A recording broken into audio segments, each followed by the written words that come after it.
In another effort to forge a hostage release and truce deal in the 7-month war, delegations from Hamas and Israel are back at the negotiation table in Cairo. Israel's close ally Washington, which is also involved in the negotiations along with Qatar and Egypt, says it is hopeful that the two sides can close the remaining gaps. Although Hamas officials have warned Israel that the talks in Cairo will be their last chance to free the estimated 128 hostages still held in Gaza. In addition to that, Hamas official Osama Hamdan has also warned that if Israel's military aggression continues in Rafah, there will be no ceasefire deal. If the aggression continues, there will be no ceasefire because Israelis are the ones attacking and shooting. It is normal for the resistance to respond to this aggression, to respond in defense and to respond in order to defeat the occupation.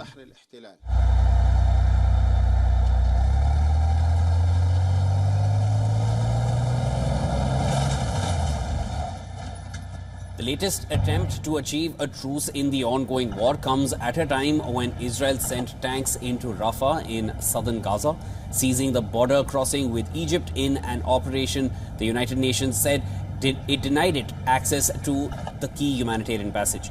Israeli Prime Minister Benjamin Netanyahu says the military's capture of the Gaza side of the Rafah crossing is an important step towards dismantling Hamas. Israel believes Rafah is where 4 Hamas battalions are stationed.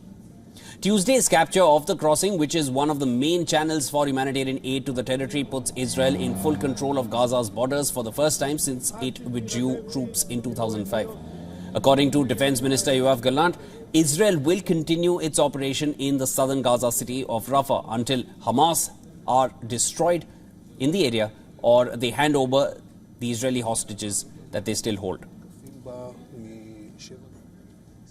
Yesterday, I directed the IDF to enter the Rafah area, take the crossing and carry out its mission. This operation will continue until we eliminate Hamas in the Rafah area and the entire Gaza Strip, or until the first hostage returns. We are willing to make compromises in order to bring back hostages, but if that option is removed, we will go on and deepen the operation. This will happen all over the Strip, in the south, in the center, and in the north. We know that Hamas only responds to force. Israel has brushed off urgent warnings from close allies. The White House says Israel must reopen Gaza's Rafah border crossing with Egypt. Now, the US, which is Israel's main military and diplomatic backer, has repeatedly said it opposes a major offensive in Rafah, where more than 1.2 million people have been displaced. And they have been living in Rafah. That's the only safe bastion that they have found. The US is voicing skepticism about Israel's military move into Rafah after Israel told them that the current operation is of limited scope, scale and duration.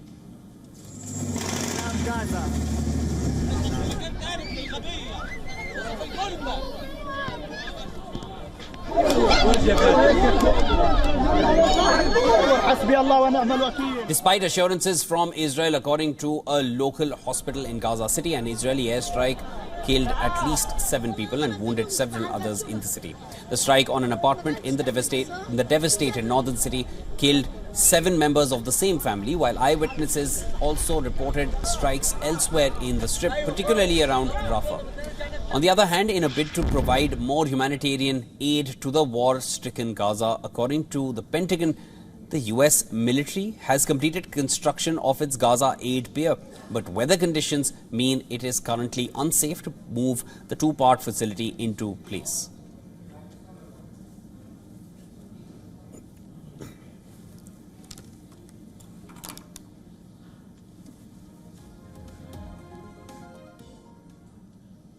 WION's correspondent, my colleague Jody Cohen, spoke to former Israeli ambassador to India, Danny Kamen, on the hostage situation and the way forward. Take a look. Yeah, you mentioned that there's a group of 20 former ambassadors involved. In what way are the ambassadors involved in this campaign? There's much of context,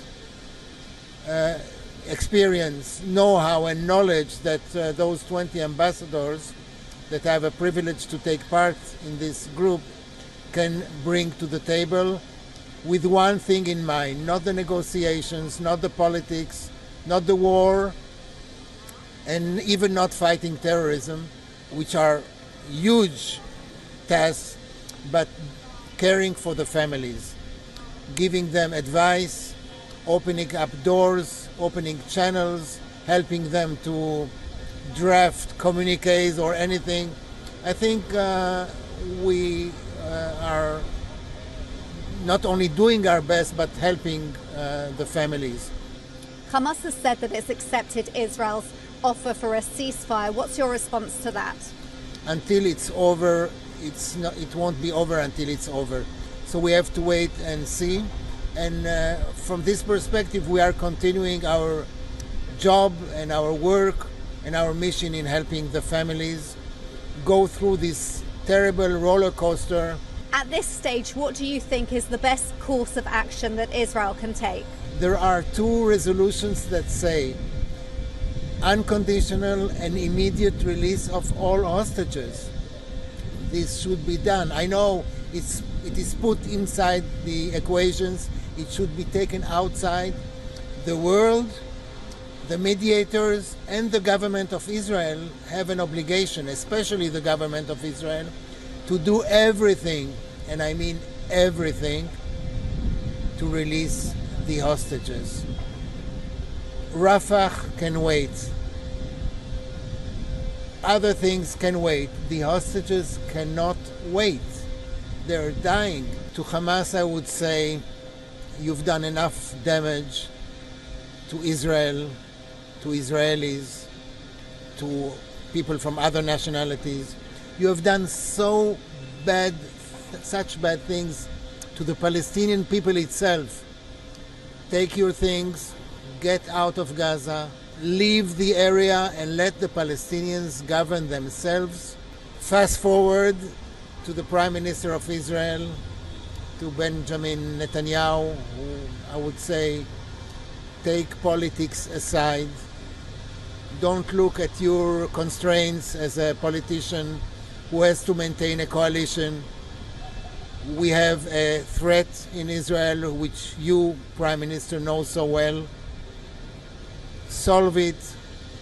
Look at a future of our region as there are opportunities that you know about. Listen to your friends from abroad, not only to your coalition partners, and more than anything else, do everything so that the hostages come back